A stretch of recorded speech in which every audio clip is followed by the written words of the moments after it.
দেশে বাড়ি এদিকে ঘুরে যাচ্ছি, আমরা ভিডিও বানাই, বুঝছেন, কন্টেন্ট বানাই আর কি।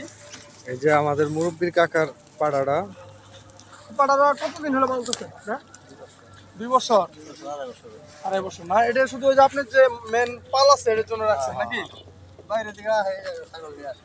আচ্ছা আচ্ছা আচ্ছা। আপনি বছরে কত টাকা ছাগল বিক্রি করেন এবং কি কিনেন, লেনদেন করেন আর কি? মোটামুটি 50-60 হাজার টাকা বিক্রি করি। মানে ছাগল, হ্যাঁ। ছাগল তো এই বছরে বাচ্চা দেয় কয়টা? একটা দুইবার বাচ্চা দেয়, কত দুইটা বাচ্চা দেয়, আবার কত একটাও দেয়।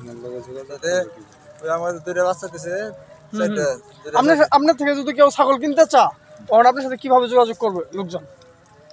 হ্যাঁ, আমি একটা ছাগল কিনতে চাইলাম, আপনার সাথে তো যোগাযোগ করতে হবে না? যোগাযোগ করার পর তো ছাগলটা কিনতে পারবো। এটাই আর কি। ঠিকানাটা কই আপনি? এই ঠিকানা এই যে এই জায়গাটার নাম কি? মির্জাপুর দোয়ানি চালা। দোয়ানের চালা, মানে গাজীপুর গাজীপুর দোয়ানি চালা। দোয়ানের চালা, মির্জাপুর দোয়ানের চালা। আচ্ছা, তাহলে মোট ছাগল আছে কয়টা? 14টা। 1400। এই যে